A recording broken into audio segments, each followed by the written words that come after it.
Right, we got the French and Indian War here. Quite bad war. You got some people killing each other, as wars tend to go.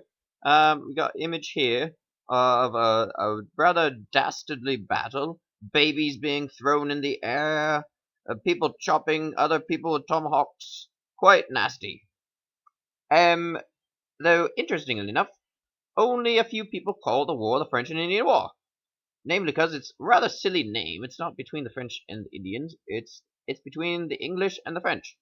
Of course, the English make up the name, and elsewhere, however, people call it the 7 Years' War because it goes on for 7 years. Not in the North America, but over in Europe.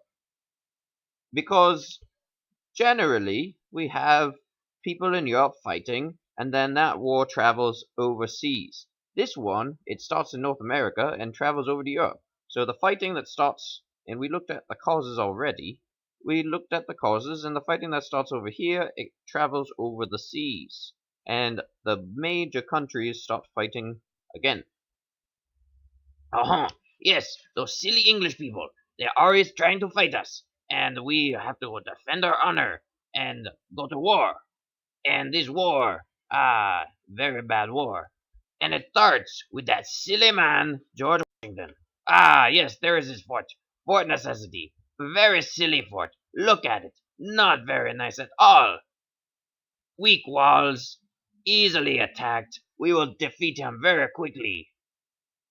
Right, but George Washington, quite lovely guy. He's only 21 years old. Young man from Virginia.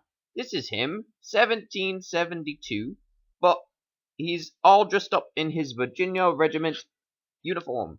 So he gets sent over by Dinwiddie, good old Dinwiddie, and after he tries to get those French people, yes, get those French people to surrender, well, George Washington creates Fort Necessity. Quite lovely fort, very strong, sadly defeated. On July the 3rd, he gets defeated, sad things, and retreats. Now, the Battle of Fort Necessity, fairly minor battle. Of course, yes, the defeats tend to be minor. Fort Necessity is the start to a much larger and longer war. Now, this is North America. Well, at least part of it. Part of it.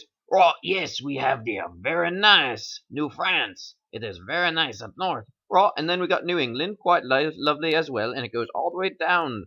New France doesn't go all the way down, it's only up in the cold areas. But it's very nice in those cold areas. We have lots of fur, and Quebec and Montreal. Lovely places. Right, so we got these places, and it's where lots of the fighting is going to happen.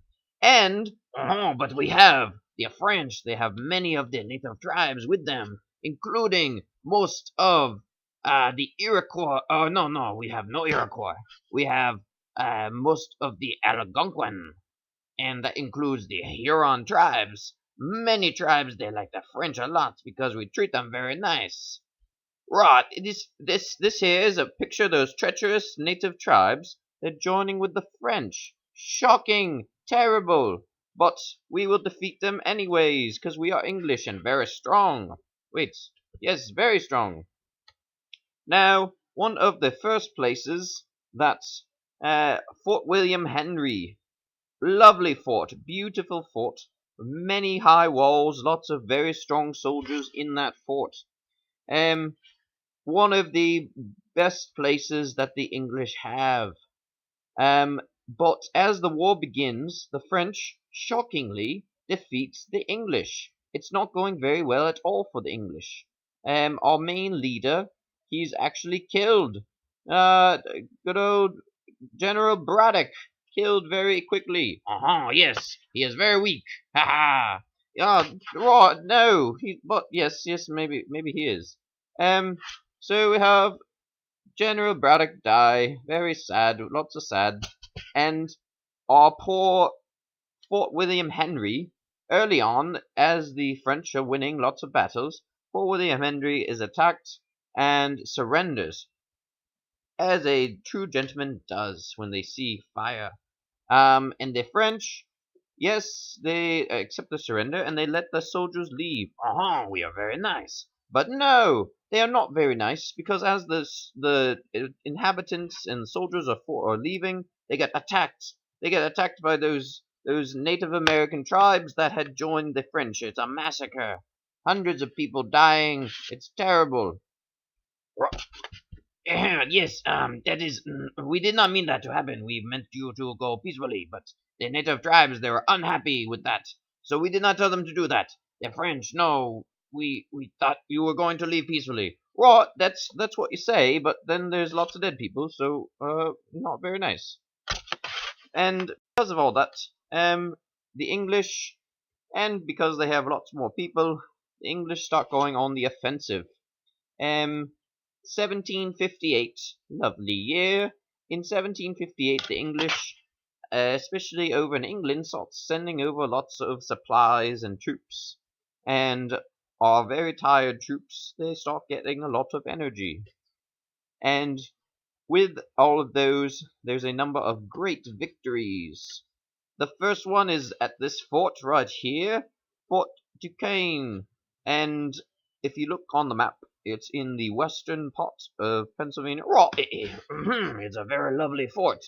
Quite nice. Right near your silly fort necessity.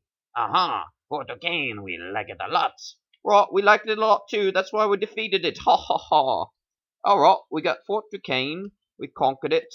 It's on the mouth of the Ohio, Allegheny, and Monongahela. That's how you say it, I think. Monongahela rivers. Right on the rivers. Difficult fort to defeat, but we are able to defeat it because we have very strong English. Oh, yes, very sad. We lose our fort. Much sadness. Right, and then we defeat those French people up in Quebec. The Battle of Quebec. Very successful battle, very successful victory, and we are able to beat those French people as well, even though both of our commanders are killed. Oh, very sad. And in place, after this war, or at the end of the war, we have this man, Jeffery Amherst. Lovely man, looking out into the distance, thinking about things, quite shiny. Lovely man. Not very nice man at all, especially if you ask the Native Americans. What does Jeffrey Amherst do to them? You have this poor man, his name is Pontiac. And Jeffrey Amherst, near the end of the war, he takes control of a lot of that land in the Ohio Valley. And he's very mean to the Native Americans. And because of that, they have a rebellion. Pontiac's rebellion. Here he is getting his families and native tribes together, and they will rise up. Right, but then Jeffrey Amherst defeats them, and he gives them blankets. Quite nice, giving them blankets. But those blankets, they are very dirty, and they get them sick. But you're spoiling the story for next week. Oh no, we'll get to that next week though. Right, have a jolly good weekend, y'all. Just everyone. Enjoy your weekend. It'll be very nice. It's sunny outside. Farewell.